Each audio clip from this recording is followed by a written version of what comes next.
Hey you, it's True with a quick review of the new 5.5 anniversary banners with an SSR guarantee. Which banner should you choose? We have the banner A here already, off to a strong start. We have Water Anya, Musashi, Percival and Genie as a more of a general package.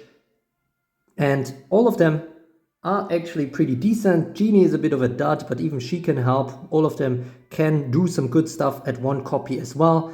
And this gets a 9 out of 10. Next up, we have the banner B, which is more of a pure burn banner featuring all the 2024 burn units. So if you are building burn and don't have any or most of them fully awakened yet, this is of course the way to go with Gilgamesh, Mordred, Cerberus and Lubu. Yes, the burn meta is suffering at the moment a little bit, so let's see if a new burn unit will elevate this. So on aggregate, this banner only gets a 4 out of 10 for me based on data. Then we have the banner C, which I can't find too much positive to say about. I mean, Odin is the best of the bunch here, but kind of needs a full awakening to really shine. We have Frankenstein, who at least brings a little bit of guarding to the table. Stormgene still okay-ish at one copy as well, because you just need someone else on your team to die first. She's also a hate magnet, so can be used as a pseudo guard. But yeah, all in all, just a 2 out of 10 on this banner. I think this is kind of a last resort if you really don't have any of the other banners to pull. Speaking of better banners, we have the banner D here, which is featuring all the top guards. Bright Miller, of course, already like what, 4 years old at this point, still featuring on an anniversary banner. That is quite huge. Oh, actually, it's just 3 years, but still. And then we have Light Anya, also quite old, but still kind of the top guard. Bright Lancelot and Yukata Ludmilla, of course, top guards as well. So you can't really go wrong with this banner, I would say, except if you run burn. So this one gets a 9 out of 10. And then we have a banner E next. This one is a bit of a mixed bag. We have some older outdated units that were quite dominant in 2023, which is Dark King Arthur, Sleeping Beauty, Earth Sleeping Beauty at that, and Angel Jean, the kind of stealth support. So all of them not that great anymore. Sleeping Beauty, at least at one copy, still very good value. Angel Jean as well. And then of course we have the big selling point of this banner, which is Cthulhu. The problem being that you only have a 1 in 4 chance of getting her on this banner, basically.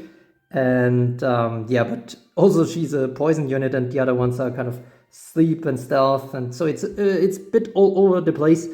Not sure if it's worth the risk. It is a 6 out of 10 in terms of rating. Then we have the banner F next, which is more of a hybrid sleep banner, so to speak. We have a Kaguya, the stealth cursed sleep unit. We have Earth Cleopatra, the newest unit in Evertale. We have Rapunzel, who wakes up targets but still has somewhat of a sleep skill set. And then we have Earth Bride Reset. Yeah, I mean, what can we say about this one? Actually, I'm not a huge fan of this. Strongest unit on this banner, probably between Earth Cleopatra and Rapunzel. The other ones are on the decline. All of them still decent value, but yeah, in general, I think only Rapunzel of these 4 can be used well at just one copy, and this banner gets a 4 out of 10. Then we have the banner G next, which is this kind of dark banner with Giga Rolosha mixed in for some reason. We have Dark Sun Wukong, we have Dark Cleopatra, we have Dark Loki, and we have Storm Rolosha here. And this is actually quite a decent banner, I would say, especially if you are looking into poison and don't want to pull on the Cthulhu banner. Dark Cleopatra and Dark Sun Wukong still mega relevant in the meta. Loki not so much, and also not that great at one copy, I think. Giga Rolosha absolutely still good at one copy to use. And so this banner in general is quite decent, if not amazing.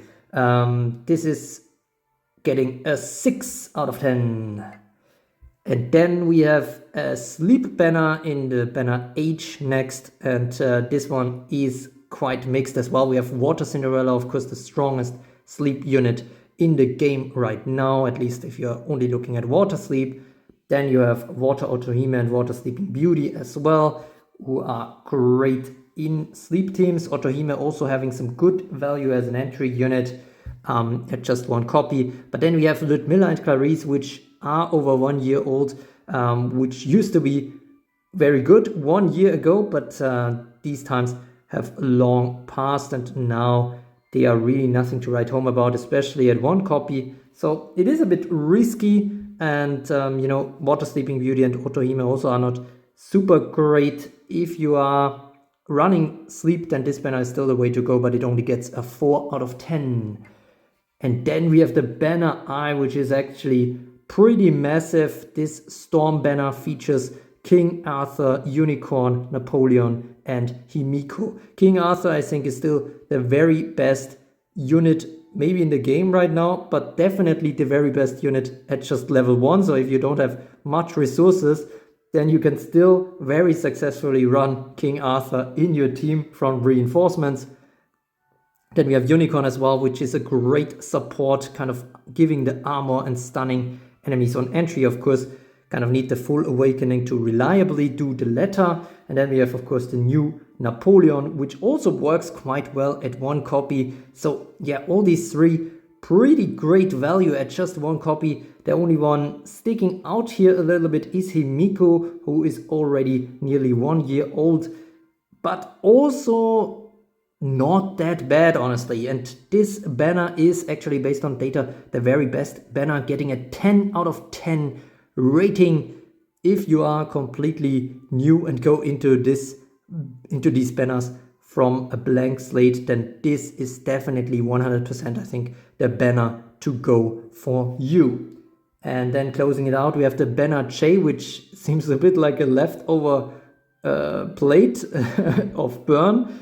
We have Nobunaga, we have Commander Astrid, we have Honoji. All of them are no longer really top 30 material, even in my SSR World rankings. The only one who is really good on this banner is actually not a burn unit, and that is Dark Cinderella. Only 1 in 4 chance, though, that you get her. And so this banner gets a 3 out of 10 score. I would really think twice about summoning on this banner. It is very mixed for sure, and honestly, if you are not running burn and are not fully fleshed out with the 2024 units, then this banner is also not the way to go. So yeah, that's my take. I hope you find it helpful in choosing which banner to go with. As a quick recap, A, D, and I are the best banners based on data. Of course, you need to modify these values for yourself if you already have some of the units on these banners, or if you are building a specific team. And of course, keep in mind that you can only pull on these banners with paid soulstones. That's it for now. Don't forget to like and subscribe to become a true carrot. And as always, thanks for watching.